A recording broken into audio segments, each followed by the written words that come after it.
as often as you drink it in remembrance of me.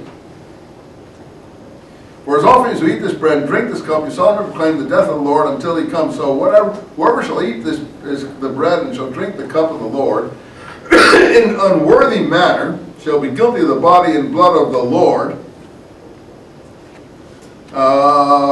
So be careful how you do this, and then drink the cup in this way. For he who drinks unworthily eats and drinks judgment to himself, not seeing through to the body of the Lord. That's a threat.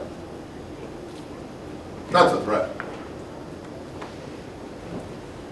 That you drink judgment unto yourself if you don't see the allegorical play here. You don't see that you're drinking or eating the body of the Lord and his blood. That's my old friend Paul at his best. That's 11:23 in Luke? No, well, that's picked up in Luke. That is 11:23 in Paul. Corinthians, folks. Well, I told you bring both. I assigned you in this class for that reason, so that you'd be on top of things, you know, for your benefit, not mine. I want you to be, you know, knowledgeable people. That you would have a Greek, English, regular New Testament, and a harmony to make it easy for you. But the harmony isn't inadequate. It just helps you. You've got to then go for a critical pass and look at the Greek and so on, okay? So yeah, here, which came first, Paul or the Gospel of Luke? Well, I don't have an answer to that question. But I do have, and it's all part of the end of my book that I talked about Thursday, in this session here that you may or may not have seen that they're having in room USU 221, the Newport room, 12:30 to 2 on December 7th, Pearl Harbor Day. See, December 7th meant more to us than 9/11 to you guys. December 7th has gone out the window, so has Lincoln's birthday. Things that we really held precious when we were young, because we were in the aftermath of the Civil War, and we thought the Lincoln assassination was terribly important, and Lincoln's birthday deserved a holiday. It's gone. In favor of some other rigmarole, President's Day or some nonsense like that, just to undermine the real spirit of this country.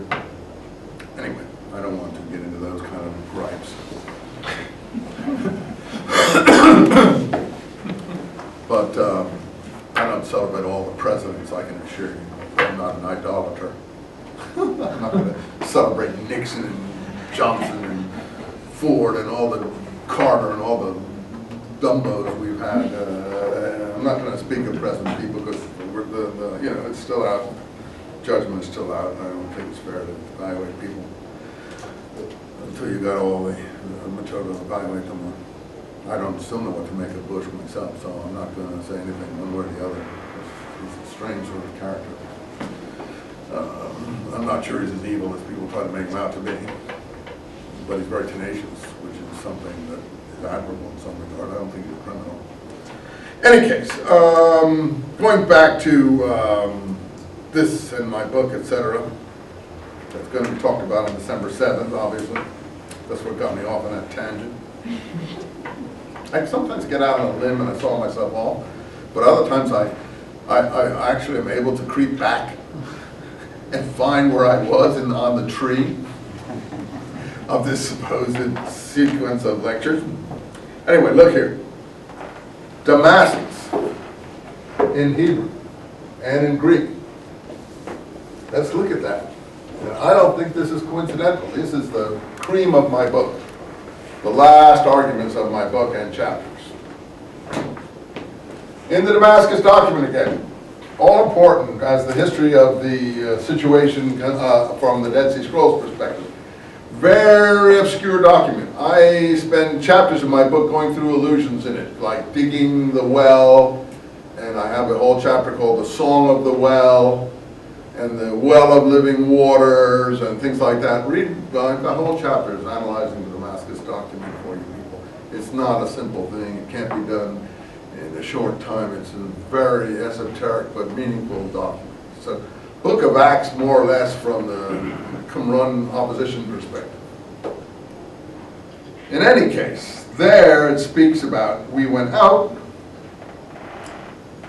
to the land of Damascus, from the land of Judah, went out to the land of Damascus, to raise up the new covenant. New covenant, there it is. That's why it's called the Damascus document. To set the holy things up according to their precise specifications. To love each man, his neighbor as himself, etc., etc., etc., etc. It's in column 6 of Damascus document. Okay, there we get it. The new covenant is in both. In the land of Damascus. But the new covenant, as I over and over tried to tell you in the scrolls of Damascus document, I don't have to keep repeating it, is to set up the holy things according to their precise specifications according to the Mosaic law, not to rip them down. To separate holy from profane. This is a group of holy ones. It's called the men of the perfection of holiness. The perfect of the way, that's how they call themselves. They're an extreme holiness group out in the wilderness, practicing the all-righteousness regimen of perfection of the way. The Sermon on the Mount, be perfect as your Father in heaven is perfect. Unless your perfection exceeds in the scribes and the Pharisees, or your righteousness exceeds the scribes and the Pharisees, you shall in no way enter the kingdom of heaven. That kind of thing, but with more of a bite to it than the Gospels. Okay? So, that new covenant is to separate holy from profane. Remember we did the book of Acts a little bit, and we had the tablecloth vision where Peter learns he shall not call anything profane or any man impure, and he shall not separate between holy and profane. That's the direct contradiction of the Dead Sea Scrolls, New Covenant, and land of Damascus. So one new covenant is very opposite of the other, and Jesus is carrying it on here. Do this in remembrance of me. In the Damascus document, we actually have a passage concerning God-fearers at the end of column 19, beginning of column 20.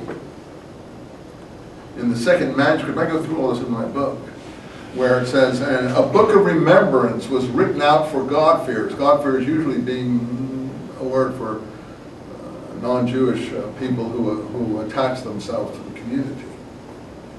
And it's there. It's there. I argue there were non-Jewish people at the Dead Sea Scrolls group, but they were